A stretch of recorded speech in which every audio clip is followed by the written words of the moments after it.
أعوذ بالله من الشيطان الرجيم بسم الله الرحمن الرحيم Bismillahirrahmanirrahim.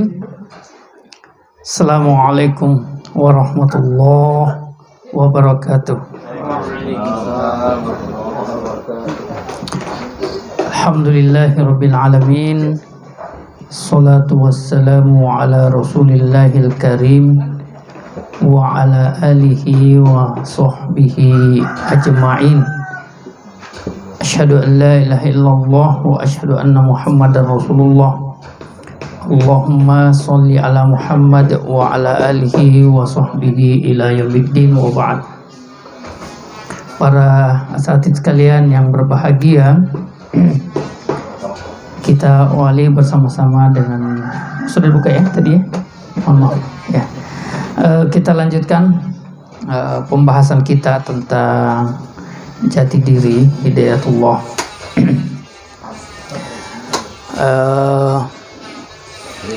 Oh, mati lampu.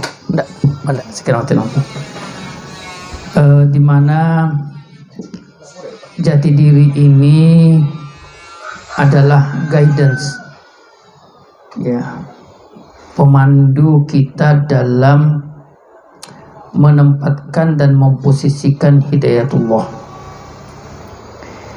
yang secara normatif teologis pada dasarnya posisi kita itu sudah aman, ya. Cuman seperti kata Nabi SAW kepada malaikat yang mau mengangkat gunung, ya, fa innahum la ya'lamun, ya orang karena tidak tahu saja hidayatullah itu, makanya masih ada yang salah persepsi atau salah menilai tentang hidayatullah. Ya, ini bukan asobia, tapi memang setelah memahami prinsip-prinsip manhaj hidayatullah, baik manhaj sistematik wahyu atau jati diri hidayatullah secara umum, ya pada dasarnya tidak ada delik, tidak ada celah untuk kemudian tidak mengakui eksistensi hidayatullah sebagai lembaga tarbiyah dan dakwah atau lembaga perjuangan yang sejalan dengan prinsip kebenaran atau Ahlus Sunnah wal Jamaah. Meskipun memang kalau kita membaca misalnya di salah satu website, salah satu ormas di Indonesia ini, ketika dia merilis 10 organisasi Ahlus Sunnah wal Jamaah, hidayatullah tidak masuk. Nah, jadi yang pertama itu katanya ya Al-Wasliyah. Ya, ini tidak berarti bahwa ini enggak, tapi ya anu aja, Muhammadiyah, ya, Jamiatul Khair, Matlaul Anwar, NU, FPI, ya, Al Khairat, enggak masuk juga. Ini kalau nggak khilaf dibuat oleh Al Khairat. Ya. Saya baca sampai ke bawah, hidayatullah tidak masuk. Padahal itu rilis baru sekitar beberapa bulan lalu. Hidayatullah tidak dimasukkan sebagai aswaja. Saya nggak tahu kenapa nggak dimasukkan. Padahal itu rilis baru, artinya ya mereka sudah tahu hidayatullah. Ya, mereka sudah tahu hidayatullah yang sekarang. Ya, tapi ya never mind lah. Kita nggak terlalu mempedulikan pengakuan orang karena memang kita tidak terganggu dengan pengakuan-pengakuan seperti itu. Ya, tapi memang memposisikan diri terhadap prinsip Ahlus Sunnah wal Jamaah ini adalah merupakan sebuah keharusan. Ya, merupakan sebuah keharusan karena Ahlus Sunnah wal Jamaah diyakini secara global, ya. Ahlus Sunnah wal Jamaah itu diyakini secara global sebagai kelompok atau sebuah istilah yang mengakomodir jalan kebenaran itu. Mengakomodir jalan kebenaran. Jadi kalau secara faktual, ya kalau mau menempatkan diri pada jalan kebenaran, ya memang harus menisbahkan atau intisab kita kepada Ahlus Sunnah wal Jamaah itu memang harus kuat. Ya, nah, yang dimaksud kuat itu bukan berarti diakui, ya, diakui oleh orang lain, tidak harus. Ya, nah, tapi memang ada sebuah upaya sadar. Ada upaya sadar untuk kemudian prinsip-prinsip Ahlussunnah wal Jamaah ini terakomodir dengan maksimal dalam manhaj tarbiyah dan dakwah kita. Ya, manhaj tarbiyah dan dakwah kita. Dan alhamdulillah dari sisi manhaj, dari sisi pola pengambilan keputusan, penetapan hukum dan sebagainya, ya kita husnudzon bahwa kita sudah menetapkan diri di atas pola yang benar sesuai dengan manhaj Ahlussunnah wal Jamaah. Baik, para sahabat sekalian yang berbahagia, istilah Ahlussunnah wal Jamaah ini memang sangat sensitif. Ya, sangat sensitif. Mengapa? Karena diterima dan diyakini menjadi konsensi, kesepakatan bahwa itulah jalan kebenaran. Nah, cuman tantangannya karena Nabi tidak menyebutkan, ya, Nabi tidak menyebutkan kelompok mana itu.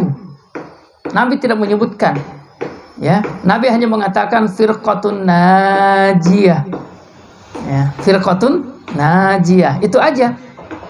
Nah, sehingga kemudian ini yang memicu, dalam tanda kutip, kemudian memicu ikhtilaf yang sangat syadid, bahkan kontradiktif.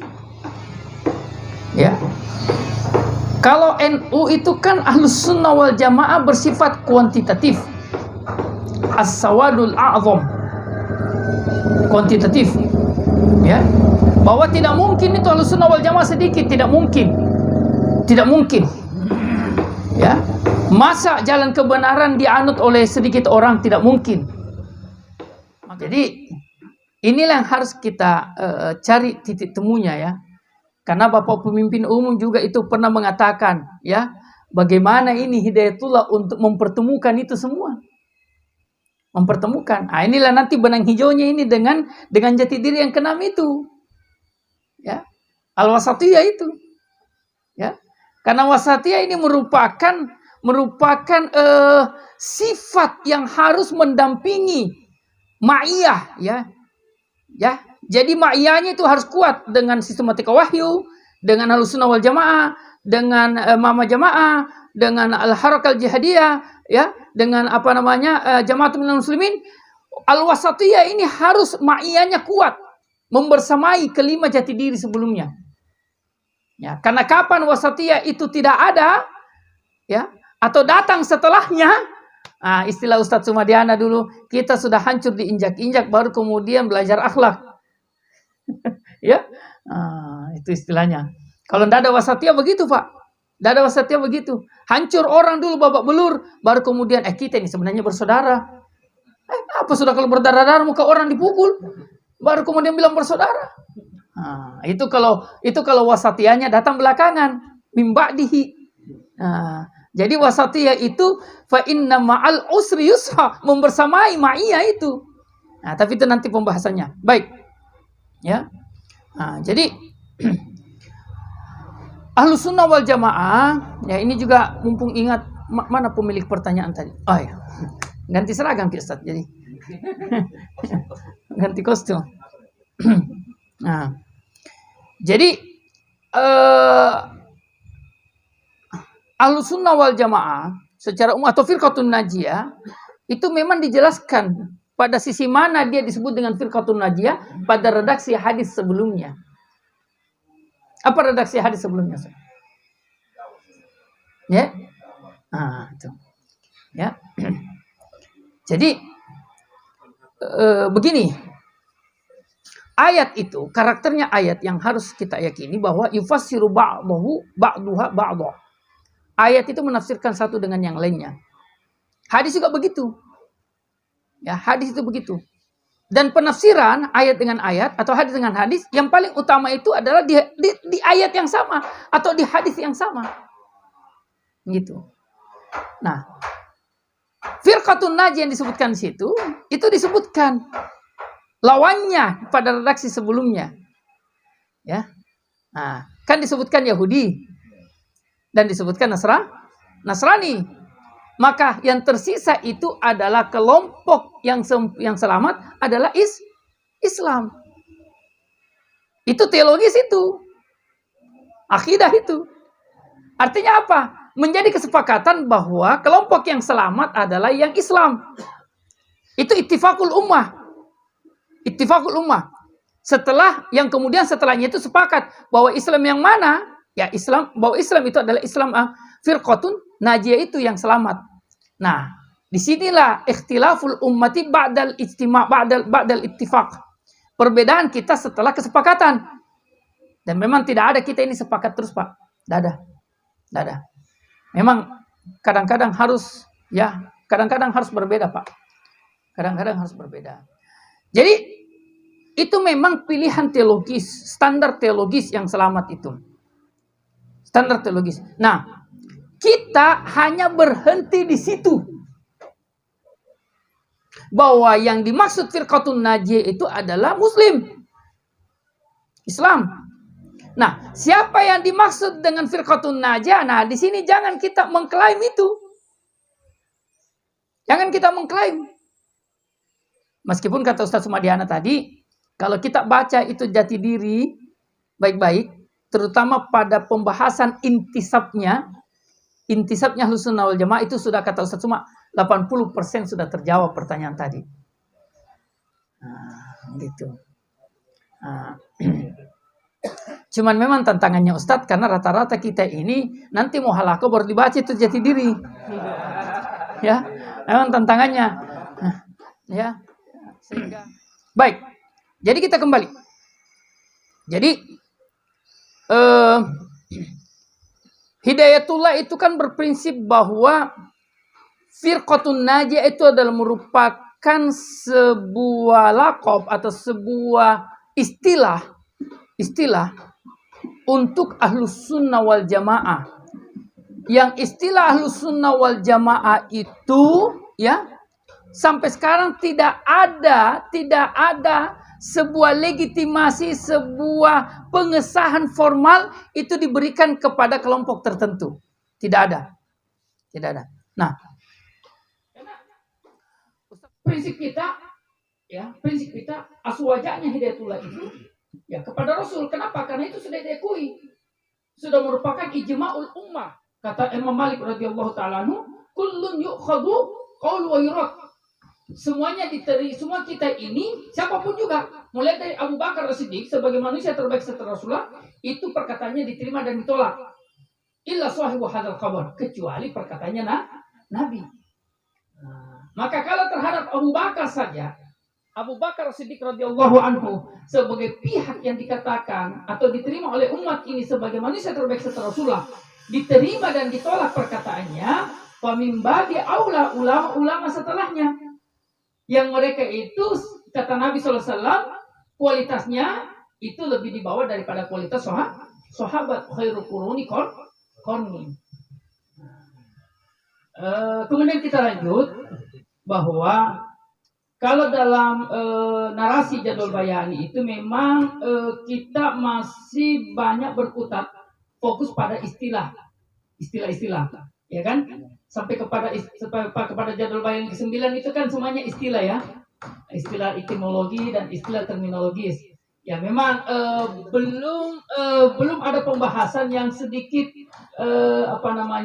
faktual. Ini makanya terus terang ya kita bocorkan saja bahwa materi itu nanti akan kita revisi ya untuk Ahlus Sunnah wal Jamaah dengan Al-Wasatiyah itu saya dengan Satuma ya. Satuma. Ya, jadi saya berbagi tugas dengan beliau. Beliau tulis semua, saya kemudian bagian edit. Wah, bagus. Mana yang hebat itu? Bisu saya itu, Bisu saya. Ya, kalau mau edit yang cepat ya langsung sadaqallahul-adzim saja. Ya. Gitu. Baik. Nah, istilah sunnah ini juga harus kita pahami ya. Walaupun ini pembahasan yang sangat mendasar, tapi jangan sampai terlewatkan. Jangan sampai terlewatkan untuk disampaikan kepada mutarobi kita bahwa istilah sunnah itu sangat tergantung pada konteksnya. Ya kan? Ada istilah sunnah menurut fuqaha, ada istilah sunnah menurut usuliyin, ada istilah sunnah menurut ahlul hadis, ya. Nah, itu yang harus juga dijelaskan agar supaya tidak bercampur ini. Jangan sampai setiap kali disebut kata sunnah, satu jadi definisinya. Gitu, satu jadi definisinya. Nah, ada kan sunnah yang hukumnya wajib. Ada sunnah yang hukumnya wajib. Yaitu ketika sunnah dinisbahkan kepada kehidupan Rasul Sallallahu Alaihi Wasallam. Ya kan? Maka itu wajib hukumnya. Karena kita tidak boleh mengambil contoh kehidupan selain daripada Nabi Sallallahu Alaihi Wasallam. Itu sunnah yang wajib. Gitu. Tidak boleh tidak. Tapi ada juga sunnah yang kemudian ada selain Ustaz Abdul Said itu dulu. Jadi beliau menambahkan istilah sunnah menurut usuliyin. Usuliyin itu kan ulama-ulama usul kan mengatakan sunnah itu adalah ma yuthabu fa'iluhu wa la yu'aqabu ya tarikuhu. Secara sederhana kan begitu. Atau ya kalau terjemahnya apa yang mengerjakannya dapat pahala, meninggalkannya tidak berdosa. Atau apa yang diperintahkan, sunnah itu kan apa yang diperintahkan oleh agama tidak dengan prinsip wajib, tidak dengan hukum wajib. Nah, diperintahkan tapi tidak wajib, itulah sunnah. Ya. Nah, oleh Ustaz Abdul Said beliau pernah mengatakan sunnah itu mendapatkan pahala kalau dikerja dan kalau meninggalkannya tidak mendapatkan pahala. Nah, apa perbedaannya itu, Ustaz? Antara mengerjakannya dapat pahala, meninggalkannya tidak berdosa, dengan Ustaz Abdul Said menawarkan mengerjakannya dapat pahala, meninggalkannya tidak dapat pahala. Apa perbedaannya yang kedua itu? Tidak berdosa dengan tidak dapat pahala. Rugi. Kalau dikatakan bahwa sunnah itu mendapat pahala dan meninggalkan dosa.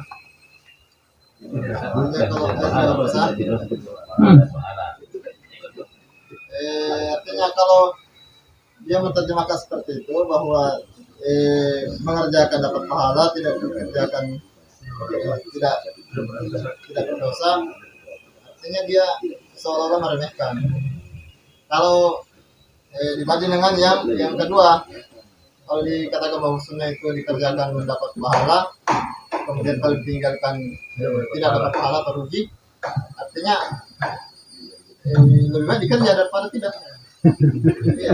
Iya, baik. Saya kelahir. Ustaz Abdul Said memaksudkan begini, yang kedua itu bahwa kalau tidak mendapatkan pahala bukan berarti tidak berdosa. Ya, nah, jadi tidak dapat pahalanya sudah jelas, tidak berdosanya belum pasti. Beda yang definisi pertama. Kalau itu kan sudah menafikan, sudah memastikan dua-duanya, tidak dapat pahala dan tidak berdosa. Nah, Ustaz Abdul Said mengatakan belum tentu tidak berdosa. Nah, waktu itu saya dengar, kita terima saja. Nanti belakangan baru kita baca-baca kitab, ternyata ada penjelasan ulama tentang itu. Bahwa boleh jadi meninggalkan sunnah yang sunnah itu berdosa ketika kata ulama, yahtaqirunahu, betul, meremehkannya. 2 rakaat di sunnah saja. Saja wiri di sore enggak apa-apa ditinggal. Nah itu. Saya baru baca, ternyata ini luar biasa penjelasannya. Saya keluar dulu. Ya. Nah. Jadi Ahlussunnah wal Jamaah itu, ya, Ahlussunnah wal Jamaah itu adalah orang yang tidak meremeh. Jadi Ahlussunnah wal Jamaah itu tidak meremehkan. Tidak meremehkan. Ya. Nah, makanya Ahlussunnah wal Jamaah itu ya seperti tadi, tidak mendelek perjuangan orang. Tidak mendelek. Tidak kemudian merasa jumawa dengan manhajnya, tidak merasa jumawa dengan perjuangannya. Maka kenapa Hidayatullah itu mengakomodir semua? Karena Hidayatullah tidak menghapus itu kiprahnya itu.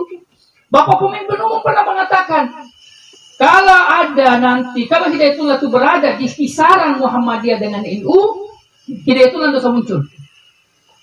berikan kepada Muhammadiyah, berikan kepada NU.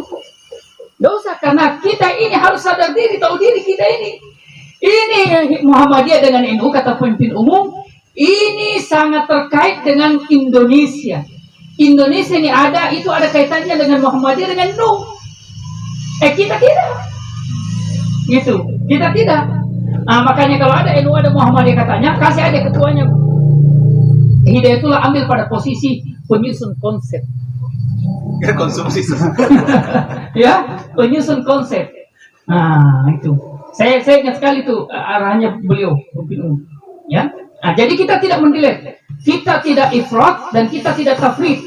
Kita tidak meremehkan perjuangan orang dan kita tidak melebih-lebihkan untuk kemudian kagum setengah mati kepada perjuangan yang lainnya. Tidak. Nah, di sini ada beberapa poin ya terkait dengan Ahlussunnah wal Jamaah itu yang disampaikan oleh penulisnya langsung, yaitu Ustadz Abdul Khalid, ya, bahwa komponen dalam Ahlussunnah wal Jamaah itu pertama adalah urgensinya intisab. Urgensi intisab. Ya. Oh, ini saya lupa Ustadz Abdul Khalid. Sorry. Saya copot kita. Ya. Yang kedua, setelah kita memahami dari jati diri Ahlussunnah wal Jamaah itu, memahami ya etimologinya, terminologinya, ya kita sudah memahami urgensinya. Kenapa harus ada intisab umat Islam ini? Kemudian intisabnya kemana? Ya. Nah, kemudian korelasi antara sistematika wahyu dengan Ahlussunnah wal Jamaah. Yang prinsip korelasinya secara singkat ada dalam muqaddimah PDO atau ada dalam muqaddimah 60 jadwal bayani. Itu ada korelasi singkat di situ, tapi bisa dikembangkan, karena kalau dikembangkan semua bukan muqaddimah namanya. Ya. Nah, tapi ada dalam muqaddimah PDO itu, ya, atau dirukil dalam muqaddimah 60 jadwal bayani. Itu bisa dikembangkan. Karena itu clue-nya itu, kisi-kisinya itu korelasi antara SW dengan Ahlussunnah wal Jamaah. Kemudian ajaran pokoknya Ahlussunnah wal Jamaah. Ajaran pokok, baik dalam hal teologis tadi, akidah, ya, dalam hal ibadah, ya, dalam hal muamalah, ya, dalam hal manhajul haya, nah, itu ada ajaran pokok Ahlussunnah wal Jamaah. Yang terakhir adalah kontekstualisasi Ahlussunnah wal Jamaah. Kontekstualisasinya, ya. Ini harus disampaikan sebelum pindah kepada jati diri yang ketiga, ya. Poin-poin ini, ya. Baik. Barangkali seperti itu Ahlussunnah wal Jamaah. Ada mau ditanyakan lagi? Ya. Jazakallah khair. Ya, memang betul. Jadi gini Ustaz, menamakan SW atau menamakan jati diri sebagai ideologi itu memang masih debatable. Masih mau dicari, masih mau diramu, betul Ustaz, ya. Jadi Ustaz Abdul Aziz Kahar, Ustaz Nasrul Haq memang mengakui bahwa ini belum final penyebutannya itu dengan ideologi, belum. Cuman itu yang kita terima sebagai istilah yang paling mendekatkan, sambil kita mencari apa istilah yang lebih sesuai lagi. Jadi yang mudah-mudahan Ustaz Nasri juga di Rakornas nanti bisa menawarkan itu istilah yang lebih sesuai itu. Karena memang kita masih mencari Ustaz. Betul, masih mencari ini. Apa ya selain ideologi untuk menjadi istilah bagi jati diri. Gitu. Ya. Karena itu kalau Ustaz Nasirul masih soft, dia mengatakan bahwa ini masih debatable. Masih belum. Kalau Ustaz Aziz agak lebih condong untuk mengatakan inilah ideologi, meskipun belum bisa dikatakan final ya. Tapi kalau Ustaz Aziz mengakui bahwa dia lebih condong ini ideologi. Tapi ya kalau Ustaz mau lagi konfrontir boleh nanti kalau beliau. Ya, tapi ini masih debatable memang. Ya baik, berarti kita sepakat Ustaz ya. Sepakat bahwa memang ini belum final istilah ideologi. Kita sebut itu sebagai bentuk takrib saja, karena itu yang kita belum menemukan istilah lain. Tapi inilah yang kita anggap sementara waktu agak mendekatkan. Tapi kita sepakat bahwa bukan kata final itu, bukan kata final. Ya, mungkin bisa dilempar nanti di teman-teman atau di mana, bisa dimunculkan istilah yang lebih sesuai. Baik, ada lagi mau ditanyakan Ustaz? Diskusikan. terkait Ahlussunnah wal Jamaah? Ya, silakan Ustaz Nasrullah. Baik, jazakallah khair Ustaz Nasrullah. Ya. Jadi tidak sah.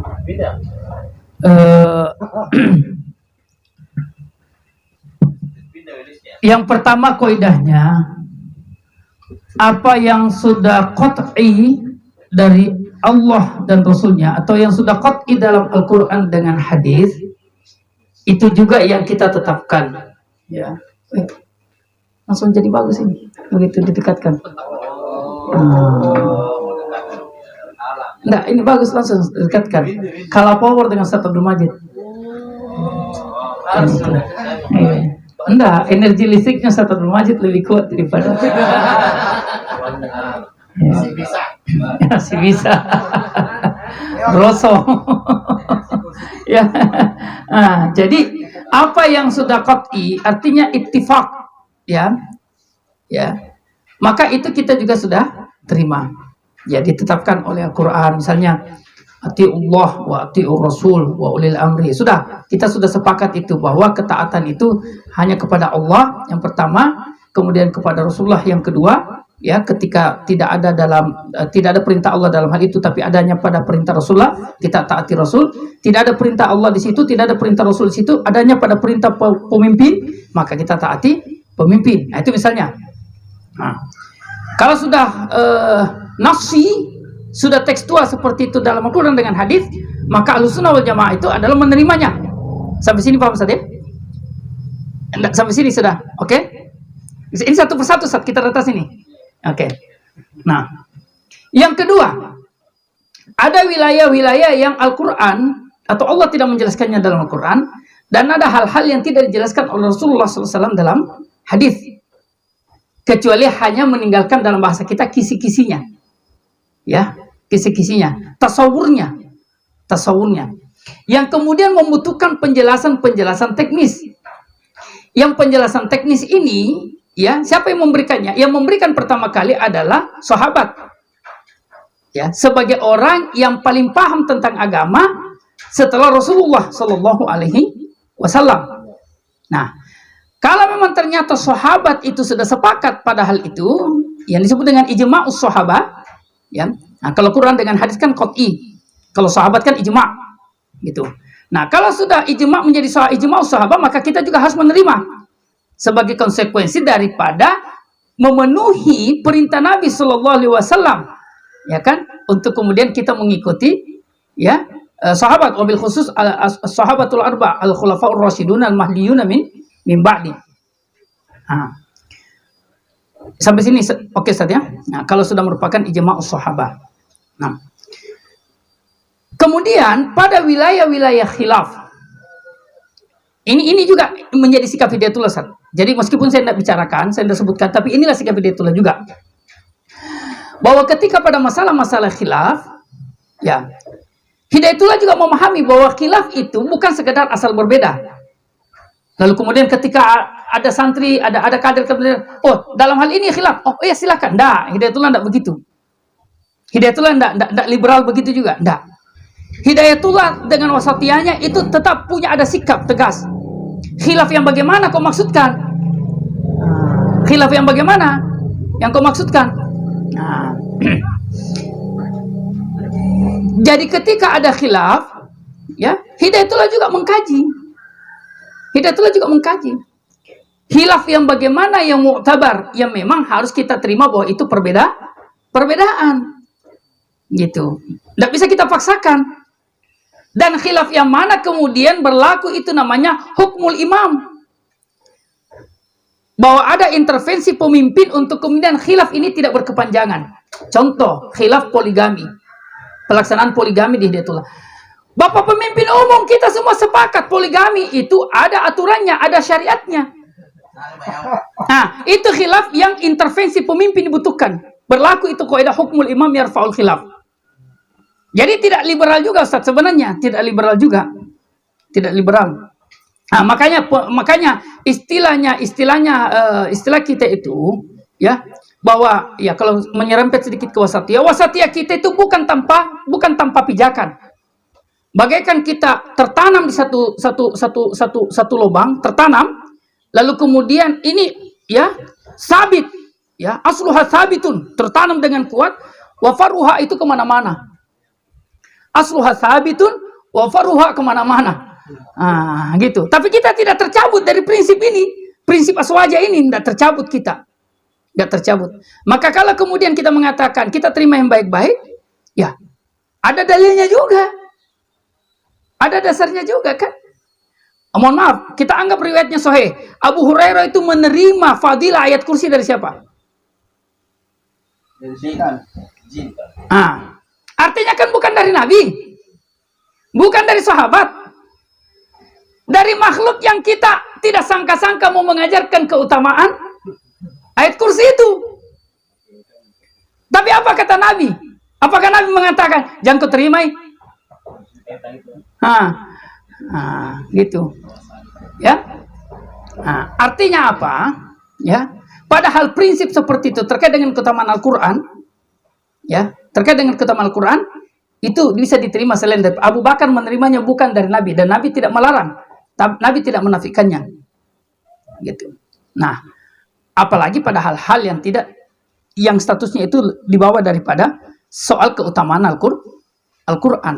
Nah, jadi dalam hal ini ya saya ingin menegaskan bahwa Hidayatullah itu bukan tidak punya sikap.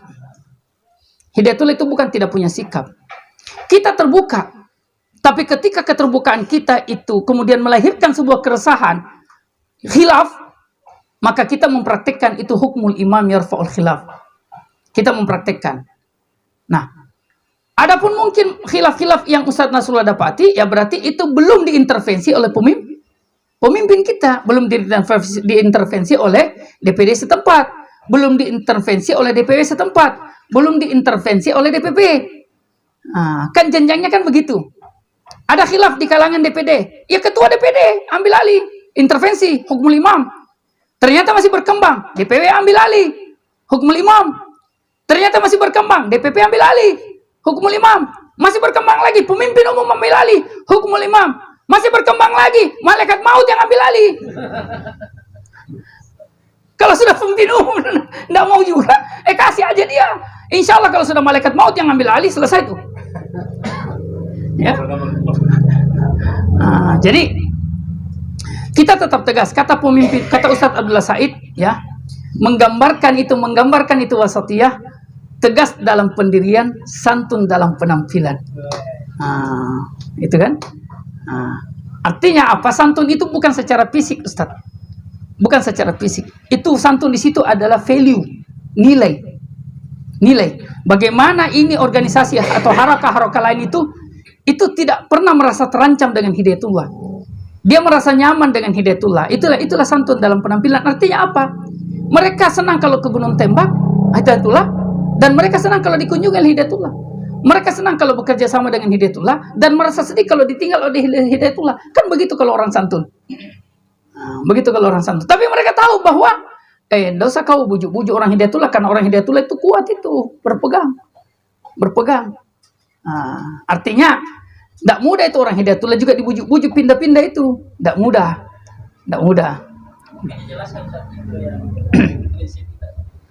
Prinsip Ahlussunnah wal Jamaahnya. Ya, secara mendasar seperti tadi pagi saya katakan bahwa ketika dia itu 4 hal tadi yang secara prinsip itu agama apa Tuhannya, nabinya, kitabnya, agamanya itu sama dengan kita terima. Yang kedua, ketika dia tidak meyakini prinsip-prinsip yang bertolak belakang dengan akidah yang benar, seperti Syiah. Gitu. Seperti Syiah. Kita kan meyakini bahwa sahabat itu ya adalah orang-orang yang dicintai oleh Nabi. Sampai Nabi mengatakan khairul qurun. Lalu kemudian datang Syiah mengklasifikasikan, memilah-milah. Sahabat ini yang kita terima, sahabat ini yang kita tidak terima. Ini kan bertolak belakang. Nah, Ahlussunnah wal Jamaah kita menolak itu. Nah, Ya, iya kan? Kita kan tidak terima itu sahabat itu diklasifikasikan. Ada sahabat yang diterima, ada sahabat yang tidak diterima. Sebagaimana Syiah. Nah, lalu misalnya seperti siapa itu? Khawarij. Kita tolak juga. Karena anda seperti prinsip Ahlussunnah wal Jamaah seperti itu. Ya. Nah, apalagi misalnya Jahmiyah, ya, yang kemudian semuanya imannya tinggi. Ya, tidak ada prinsip, tidak ada istilah itu iman turun, tidak ada. Yang ada iman tinggi tapi berdosa. Nah, kita kan tidak begitu. Tidak begitu juga. Nah, al-imanu yazidu wa yanqus, kita yakini itu. Nah, kalau mau dikuliti satu persatu, itu akan ketemu juga Ustadz, akan ketemu juga. Ya, istilahnya ini pisau Ahlussunnah wal Jamaah kita, pisau Ahlussunnah wal Jamaah kita belum dipakai aja. Nah, tapi coba datangkan dagingnya, nanti kelihatan itu pisau aswajah kita. Bisa dipotong-potong atau tidak, gitu. Nah, karena kalau mau di satu persatu diperhadapkan, nah, itu juga akan panjang prosesnya. Tapi insya Allah prinsip kita itu sudah secara global itu sudah jelas seperti itu, Ustaz. Nah, yang paling menolong itu adalah kaidah hukmul imam yarfa'ul khilaf itu. Yang paling menolong itu. Makanya saya kalau dalam satu sisi dalam kondisi seperti Ustaz Nasrullah tadi, saya lebih senang pada posisi Ustaz Nasrullah. Karena tinggal kutanya itu ketua DPW-ku. Ah, kalau pada posisi seperti kita ini, saya dengan Ustaz Suma, kita yang mengambil keputusan. Ya, itu besar juga dosanya itu. Kalau seperti Ustaz Nasrullah kan enak. Ya, tinggal bertanya, gitu. Apa keputusannya DPW? Jadi tanya kembali, Ustaz. Gitu, Ustaz. Jadi memang seiring dengan waktu, ya seperti istilah tadi Ustaz Nasir. Seperti istilah ideologi, ya hal-hal seperti ini masih pengembangan, Ustaz. Masih pengembangan. Nah, untuk kemudian kita menemukan istilah yang lebih tepat, atau seperti Ahlussunnah wal Jamaah, kita menemukan bagaimana ramuan Ahlussunnah wal Jamaah yang tepat versi Hidayatullah itu, ya.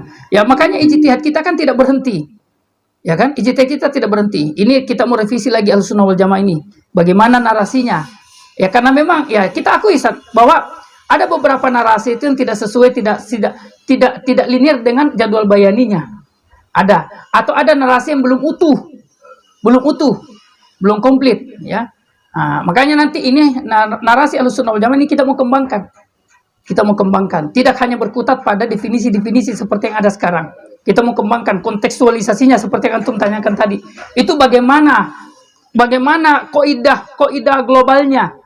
Ya, kaidah globalnya itu Ahlussunnah wal Jamaah dalam konteksnya, ya, kontekstualisasi Ahlussunnah wal Jamaah itu akan kita coba-coba, meskipun tidak rinci, Ustaz, meskipun tidak tafsili, dia hanya ijmali saja karena dia merupakan narasi yang kalau semuanya mau dijelaskan, wah, itu habis itu satu buku hanya tentang kontekstualisasi aswajah saja itu.